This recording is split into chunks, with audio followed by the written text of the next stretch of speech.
Bueno, yo traigo aquí un avance más dentro de una lucha contra el tiempo y contra la documentación que estoy destinado por mi naturaleza biológica y finita a perder, que es sobre el conocimiento de la colonia mercantil, la presencia mercantil de los portugueses en Sevilla y en la Baja Andalucía durante el siglo XVI. Es prácticamente una tarea infinita, pero también lo es la de otras colonias mercantiles. Y poco a poco voy desbrozando, en colaboración con el doctor Pérez García y otros compañeros también, bueno, un poco más de esta realidad que como digo, debido al volumen documental ingente que existe, no solo en Sevilla, sino en otras localidades de la Baja Andalucía y solo de Andalucía. Si fuéramos más lejos también habría que sumar más documentación, pues se revela como algo complicado. Tengo que confesarles que yo hace tiempo que me fijé en esta cuestión de la inversión de los portugueses en las rentas municipales de la ciudad, porque es un tópico típico que se suele traer a colación cuando se habla de los primeros establecimientos de los portugueses en las finanzas de la monarquía, ya sólidamente en el 17, ¿no? Y a través de un proceso largo que es conocido y todavía ahora es mejor conocido gracias a los trabajos de Carmen Sanz Ayán y de otras personas que trabajan con ella, ¿no? Y siempre se decía, bueno, que habían empezado con rentas más pequeñas, etcétera, ¿no? Bueno, este es el caso, aunque ninguno de estos portugueses va a llegar luego a dar el salto en las siguientes generaciones al arrendamiento de rentas más importantes o directamente ser financieros y asentistas de la corona, no es el caso, ¿no? Y en parte es una estrategia la que voy a presentar aquí, en parte solo, pero en parte importante, fallida. No va a terminar de funcionar y debido sobre todo a cuestiones de crisis quizá macroeconómicas, ¿no? Como luego tendremos ocasión de ver. Esto es un poco como si fuera un papiro, pero ustedes seguro que lo leen igual y lo ven estupendamente. Y si no, pues me lo dicen. Y no podré hacer nada al respecto, quizá darle este botón. Efectivamente, se ve igual. Bueno, las rentas menudas, yo me centro aquí sobre todo en la cuestión del arrendamiento de rentas de la alcabala y dependientes del almojarifaco mayor, son rentas, son, en fin, un tipo de inversión que estos portugueses estiman como interesantes a la hora simplemente de diversificar sus negocios y de diversificar, bueno, donde se invierten los capitales y se pone el riesgo, ¿no? Es verdad que dentro de la inversión en la renta suele haber lógicas que sostienen sus actividades comerciales, verbigracias sobre todo las dedicadas al textil. Lo que pasa es que esta esta inversión no va a terminar de funcionar en su caso.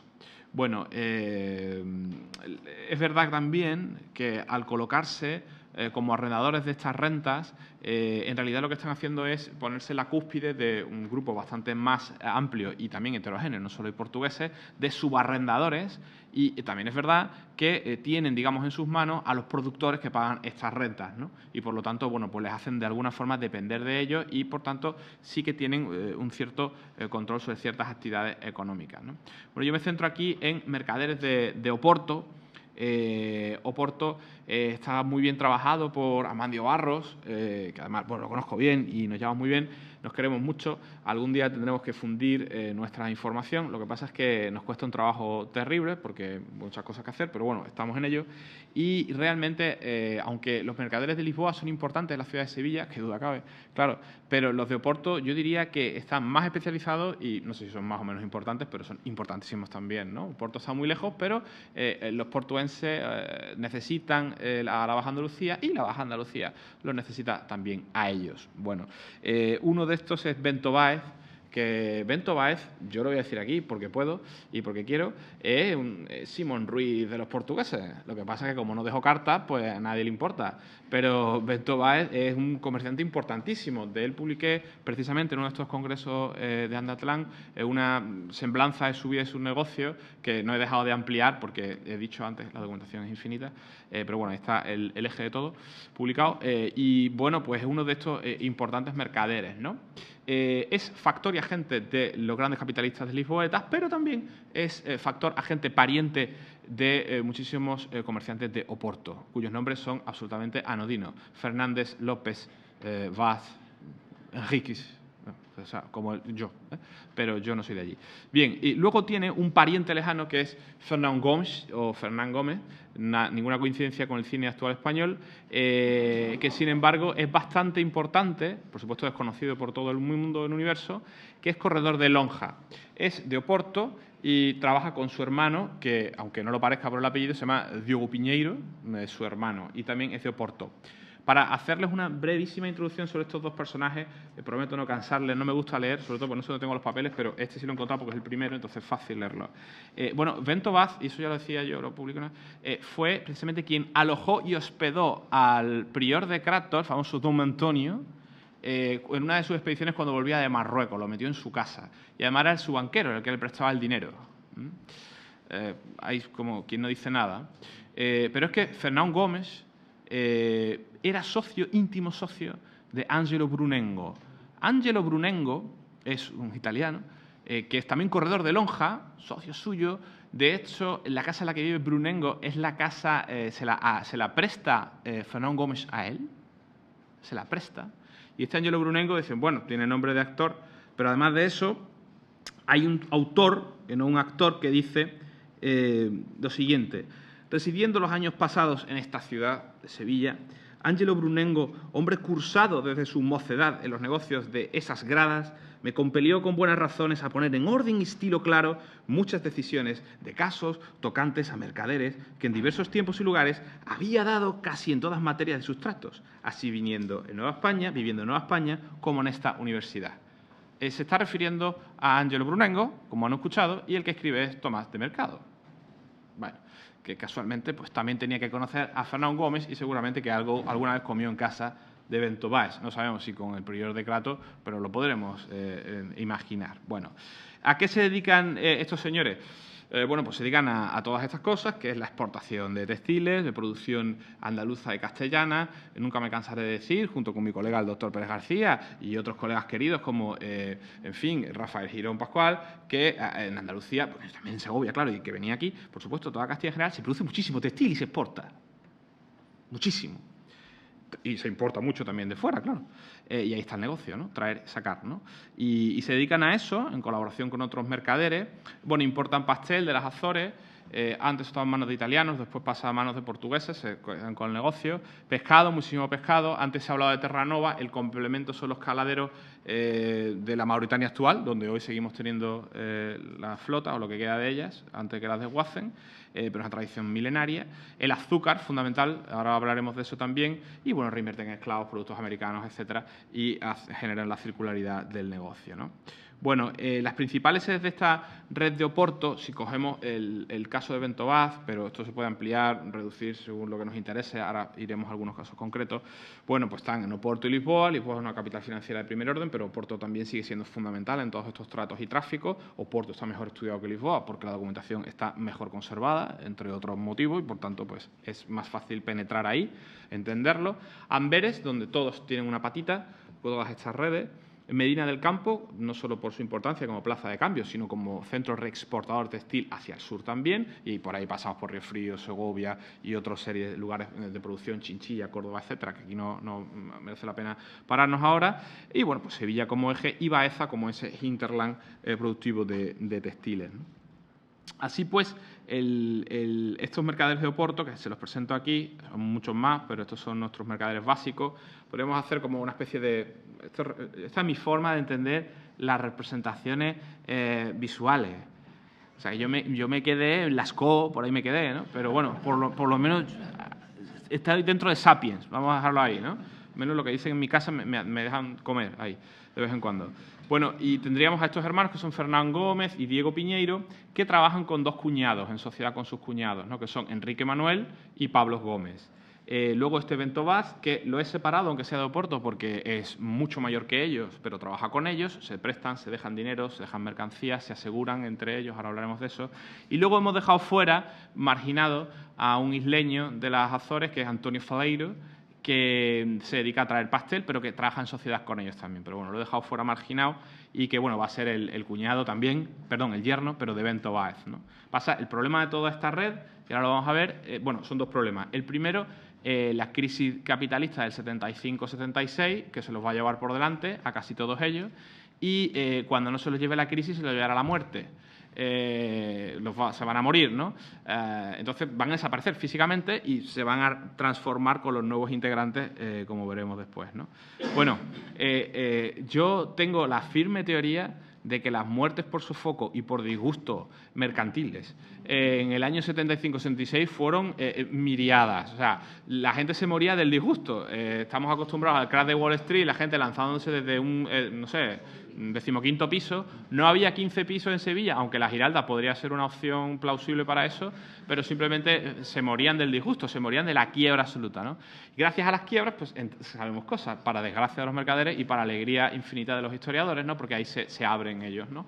Entonces, bueno, ahí tenemos el testamento de Fernán Gómez en el año 76, y es interesante porque Fernán Gómez actúa, y así descubrimos, aunque luego lo vemos por otra documentación, que es una especie de corredor de seguros semi-encubierto, ¿no? Porque a veces hace seguros, tiene un libro de seguros, otras veces no parece que es él, pero también está él detrás, etcétera. Dice, declaro que algunas personas vecinas de esta ciudad, y yo he tenido cuenta de seguros con ellos que me han firmado, mando que se acaben, se fenezcan, y lo que pareciere que yo les debo se les pague, y la cuenta se hará por mis libros y por los suyos y por los registros de las pólizas, de manera que haya claridad en todo, y no embargante que algunos de los aseguradores de las pólizas decían que eran pagados de mi contado. Bueno, la verdad es que yo no les pagaba de contado los dichos premios, sino en cuenta corriente que con ellos tenía. Esto es la cuestión de ya te voy debiendo y ya te iré pagando, ¿no? Si declaro que te pago es mentira, hay una cuenta corriente y ya nos vamos a ir ingresando, sacando según nuestros acuerdos verbales. Lo que se ha visto antes en la intervención de Germán es muy interesante, muy importante, porque aquí hay todo un mundo que en realidad no nos es dado a conocer, salvo por estos pequeños fragmentos, ¿no? Y tengo los cuales me hacían deudor de ellos y acreedor de lo que les pagaba. Por eso en mucha documentación a veces nos está diciendo una cosa que en realidad, bueno, mentira exactamente no es, pero tampoco es cierta, ¿no? Bueno, ¿quiénes son sus albaceas? Su hermano, Diego Piñeiro, que hereda la correduría de Lonja, por cierto, que eran ya vecinos, pero antes habían sido extranjeros y son corredores, ese sería otro problema, pero yo no tengo ningún problema con eso. Y luego los fiadores de sus tributos, él puso muchos tributos antes de morirse, porque se moría y veía que había que poner el dinero en algún sitio, son Álvaro Jorge Núñez y Francisco Núñez, un 24 de la ciudad. ¿Quiénes son estos Núñez? Pues si se llaman Núñez, Fernández, pues ya aquello huele a converso. Vamos a ver en qué queda esto, ¿no? Bueno, Diego Piñero le prestaba dinero a mucha gente de Puerto. Voy más rápido. Bueno, y todo esto que queda, bueno, pues que vemos las rentas municipales, que es una parte. Lo que yo quería contar aquí, en qué están metidos, ¿no? Bueno, he hecho como una edición de dos grupos. Uno sería Pablo Gómez y sus socios, y ese Pablo Gómez, recuerden, es el cuñado de este Fernán Gómez, y ahí estaría también él. Y luego los arrendamientos de renta que hace con Antonio Faleiro y Diego Piñeiro, ¿no? Antonio Faleiro, que está fuera de esa red, pero bueno, está con ellos, y ese Diego Piñeiro, que es su hermano, ¿no? Una serie de rentas que ahora veremos, que más o menos invierten en esos años una media de 15 millones de maravedíes en ir arrendando rentas. A veces son rentas pequeñas o parte de rentas, no siempre son importantes. Bueno, y luego hay otro grupo que parece como parte, no tiene nada que ver, pero tiene mucho que ver, que es de castellanos, con todo lo que eso, o sea, castellanos, de sevillanos, con todo lo que sevillano pueda significar, que es desde aquí o de muchos sitios, que son Álvaro Jorge Núñez, que acabamos de ver como albacea, y su hermano Luis Cristóbal Núñez de Silva, ¿no? Con esos apellidos, dices tú, ¿serán portugueses? Pues no, son de aquí, pero tienen mucha relación con estos portugueses. Parecen como dos grupos separados, pero están en cooperación. Y aunque lo pongo en una diapositiva más adelante, como yo hablo muy deprisa y no se me entiende, y además, porque me pongo nervioso siempre que hablo, pero eso es de que tengo uso de razón, y lo siento, pido disculpas, lo hago siempre, pero lo repito mucho todo, es lo bueno que tengo, dentro de lo malo. Es que aquí hay una cooperación subyacente que se manifiesta en otros campos. Es decir, ¿qué quiero decir con esto? Si uno coge los extractos de Simancas y dice, vaya, los arrendadores eran estos y no sabemos qué relación tenían, etcétera, luego vas descubriendo que en realidad la relación es mucho más estrecha entre grupos que parecen separados y, sobre todo, y esto es más interesante, al cruzar con la documentación de protocolos, te vas dando cuenta de que, además, los que ponen su nombre muchas veces sí son dueños, pero comparten, en el caso de la renta es muy normal, con otros muchos que no aparecen en la documentación simaquina, como es evidente y obvio. Pero no por ello hay que dejar de investigarlo. ¿A qué se dedican estos dos grupos? Bueno, al negocio de las rentas, ¿no?, que hemos visto aquí, entre otros muchos negocios que hemos mencionado, pero a los seguros marítimos también. ¿Qué pasa? ¿Que no aseguran en Burgos? Sí, claro que aseguran en Burgos también. Pasa que no tenemos conocimiento desde aquí de esos seguros tan claramente, pero sí se aseguran entre ellos también para otras cuestiones, ¿no? Ahí tienen a Fernán Gómez y a Álvaro Brunengo, que salía antes, y luego a estos hermanos Núñez de Silva, que también son aseguradores marítimos, y se cruzan sus negocios ya entre sí, ¿eh? Y ahora vamos a ver que las rentas también se van a ir cruzando cada vez más. Tienen relaciones con mercaderes sevillanos y atención, porque estos Núñez de Silva, hay un 24 entre ellos, otro va a ser canónigo, son grandes mercaderes, vienen de los grandes mercaderes de la primera mitad del 16. También tienen muchos negocios con mercaderes de Oporto, además. O sea, no solamente con mercaderes de Portugal en general, de Lisboa, sino especialmente con mercaderes de Oporto que tienen también relación con nuestro Fernán Gómez, Bentová, etcétera, ¿no? O sea, hay otra conexión por ahí que va dando la vuelta, ¿no? Que aseguran barcos que van a Calais, a Dunkerque, a Pernambuco, también Santo Domingo, Amberes, Lisboa, y a todas partes, ¿no? Bueno, a todas partes que sea interesante mandar un barco. Bueno, ¿en qué rentas invierten? Bueno, Fernán Gómez y Enrique Manuel, según se van asociando, invierten en rentas bastante lucrativas como las heredades, que es una renta en la que son las herencias, tributos, etcétera, tienen que pagar un impuesto. También esta renta de las heredades va a pasar de manos de Fernán Gómez y Enrique Manuel a Pablo Gómez y Antonio Faleiro, es decir, no sale del mismo grupo el siguiente año, etcétera. Rentas como el pescado fresco, qué tontería el pescado fresco. El pescado fresco es una renta importante y además es un negocio complementario con la importación de pastel. Y este pescado fresco no solamente se lo comen en Triana frito, sino que llega hasta Úbeda y Baeza, donde producen el textil que luego sale otra vez por la vía de los portugueses desde Sevilla. O sea, que no es una tontería invertir en pescado fresco, aunque hoy nos parezca algo muy baladí. Bueno, en Madrid ahora mismo no hay pescado fresco. Bien, Fernán Gómez también invierte en pavos y gallinas. Les puede parecer a ustedes una cosa muy anecdótica. No lo es una renta que tiene su importancia. Y otros portugueses como Francisco Nieto, después invierte en trata negrera. Las cosas no están reñidas, pues en aves, caza y cabritos, ¿no? Y bueno, se podría reconstruir toda esta renta y tenemos, de hecho, documentación que nos permite hacerlo de todos los cazadores, todos los que van, digamos, prometiéndole que le van a pagar a este Francisco Nieto lo que les debe del impuesto, ¿no?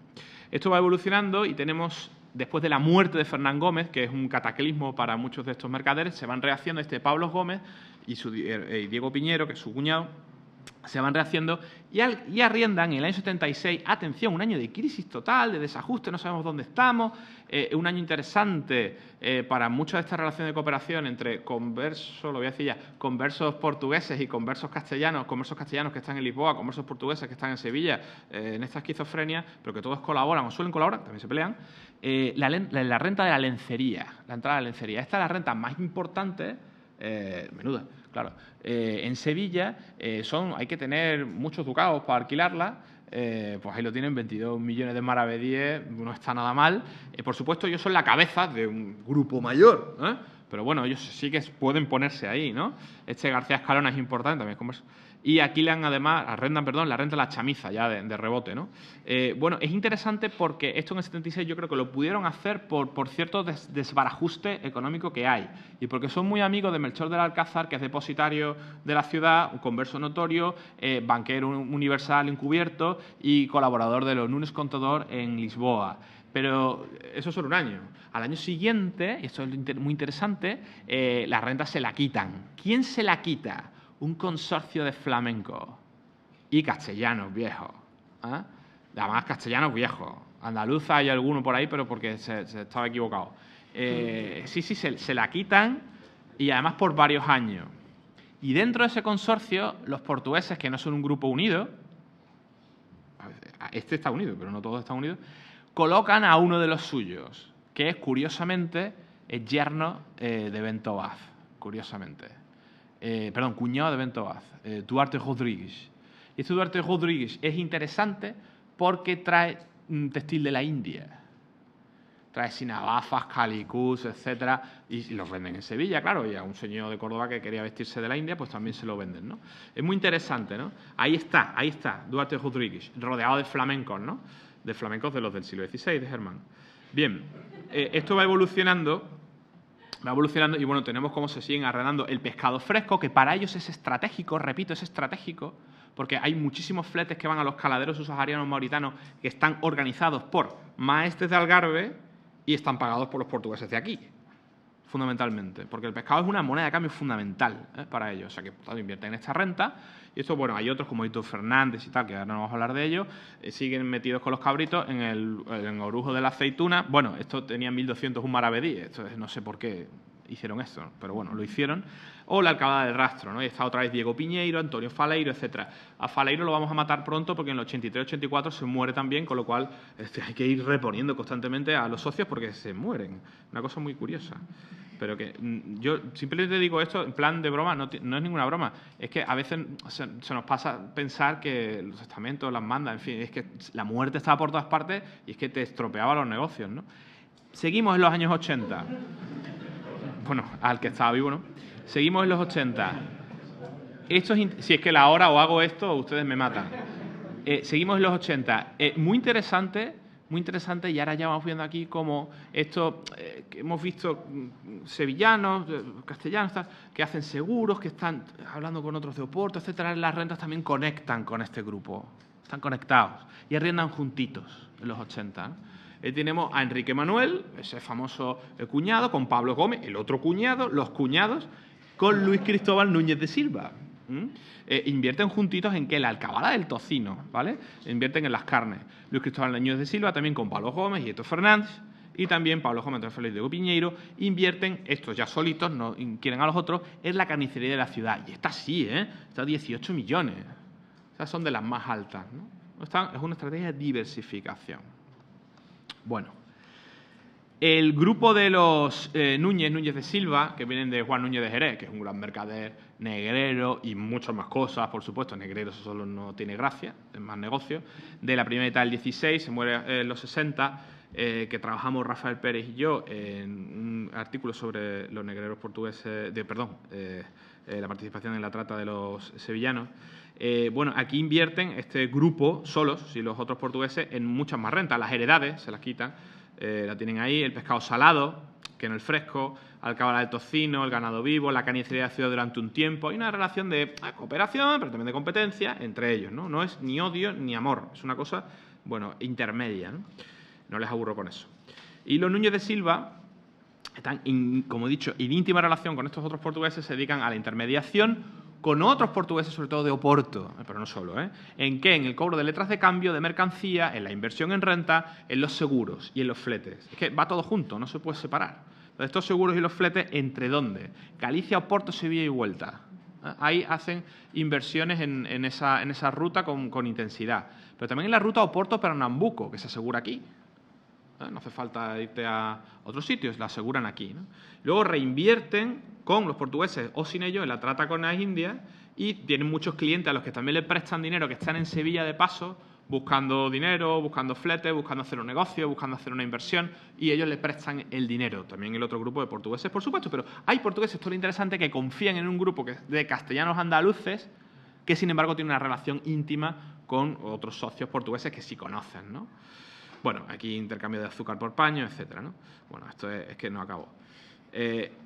Los seguros y las rentas sirven también como garantía de otros pagos, ¿no? Bueno, yo tengo esta renta, me van a pagar, entonces tú te vas a cobrar de ahí y ya está, ¿no? Y con los seguros igual. La actividad aseguradora de estos portugueses o de estos Silva, o Núñez de Silva, es importante. Ahí hay un ejemplo con Bento Vaz, donde, bueno, sobre cueros, azúcar y perlas hay una serie de seguros por estas cantidades, ¿no? Y estos seguros que tiene que cobrar Bento Vaz lo que hace es pagar con él, digamos, entre comillas, a otro que le debe, que es el rey de la letra de cambio portuguesa, que es Diogo Henriques Leão.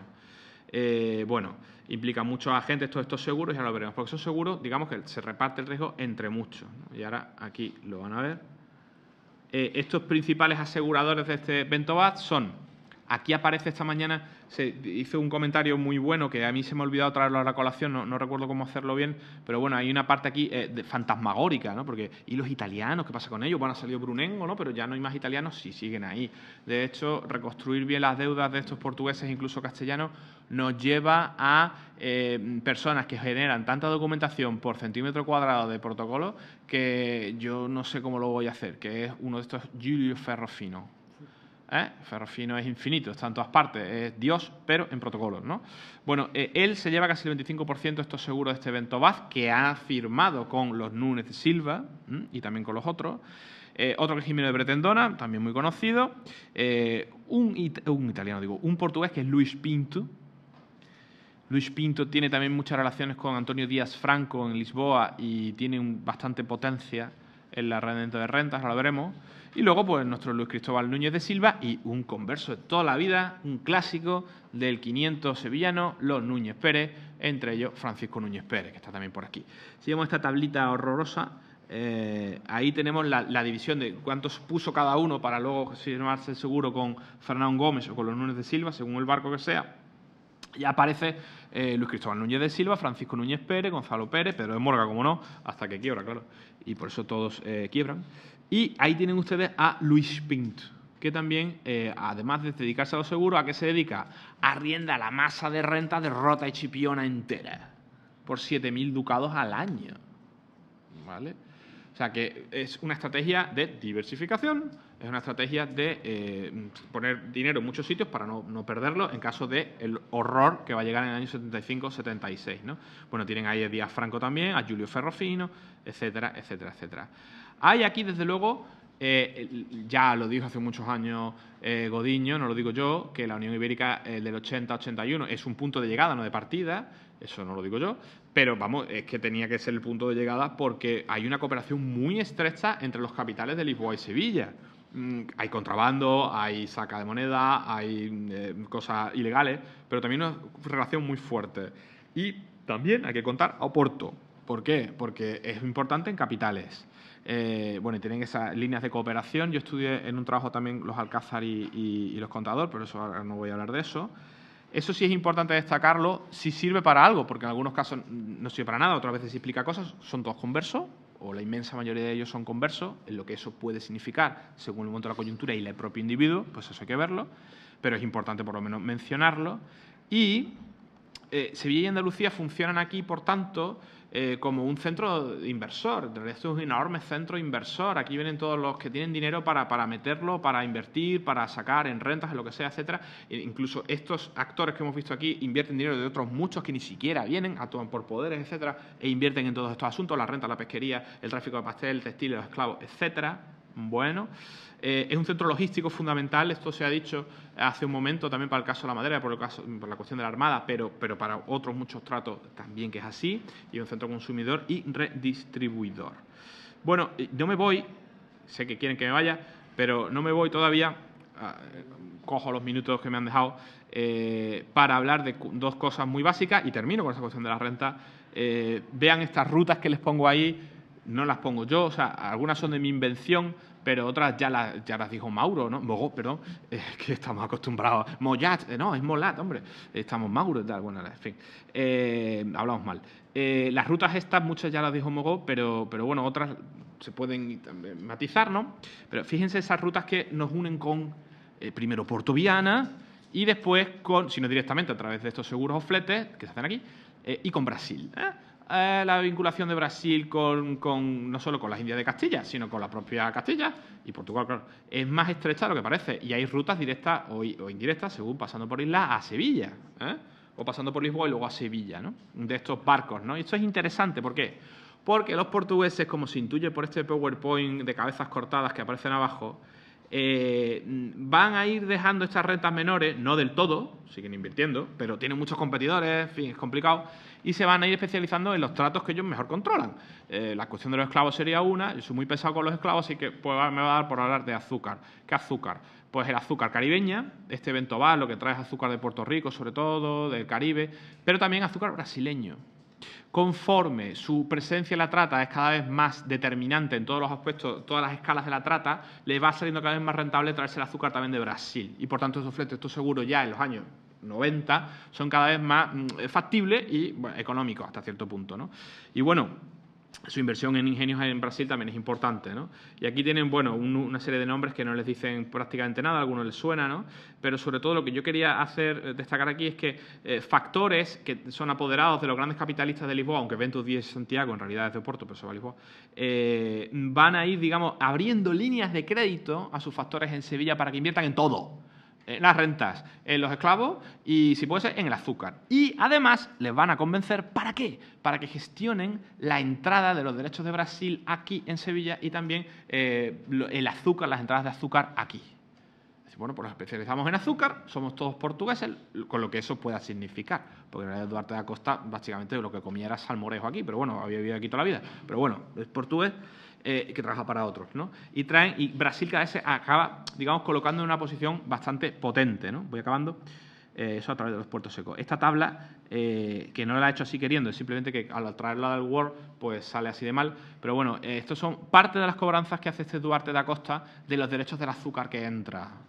Y entonces aquí tenemos, fíjense bien cómo los que deben pagar los derechos muchas veces son armadores o, bueno, inversores simplemente, que han comprado el azúcar en Brasil Train, que no son de aquí. Algunos son vecinos de Sevilla, como Francisco de Andrada, pero otros son vecinos de Lisboa, Luis Gomes. No va a venir aquí. Pues a Duarte da Costa pues, le cobra, digamos, por otros factores que tiene aquí, los derechos de azúcar, y lo pasan en 7 cajones, que vienen de Brasil por la vía de Puerto Rico, etcétera. Muchas veces lo que hacen estos barcos es que se fetan aquí o se fetan en Viana, en Oporto, desde aquí, se van a Brasil, hacen sus cosas de azúcar, pasan por Puerto Rico, hacen sus trapicheos, traen parte de azúcar brasileño, parte de azúcar de allí y otras mercancías, ¿no? Entonces, por tanto, tenemos aquí deudores que son de Lagos, de San Miguel, de Oporto, muchos, como era de esperar, que es el gran centro, ¿no? Viana, ahora mismo ya del azúcar brasileño y todavía más. Otros portugueses residentes en Sevilla, etcétera, etcétera, etcétera. Este Benito Báez no es el de antes se ha muerto, es otro distinto, ¿no? Que cobra los bienes de un capitán portugués, Vasco de Fonseca. Por tanto, ¿hay continuidad en el arrendamiento de rentas menudas? Sí. La salida de rentas, salen de las rentas relacionadas con el textil, bastante, aunque participarán de alguna manera, ¿no? Y todavía eso no lo tengo claro para finales de los 80, para los 90 sí. Bueno, controlan el crédito, que es lo que les interesa en muchos casos de paños, etcétera, etcétera. El Brasil es un factor que les va a permitir también penetrar esta economía, pero también el añil, que es importante, no solo el que se produce en otras localidades, pero en otras partes de América, pero ellos también van a controlar parte de esas importaciones de añil desde Segovia y luego van bajando. Era dice pulido eso. Los derechos aduaneros, por tanto, de ciertos productos son interesantes para ellos, se van a centrar más en ellos con el azúcar caribeño y brasileño, ¿no?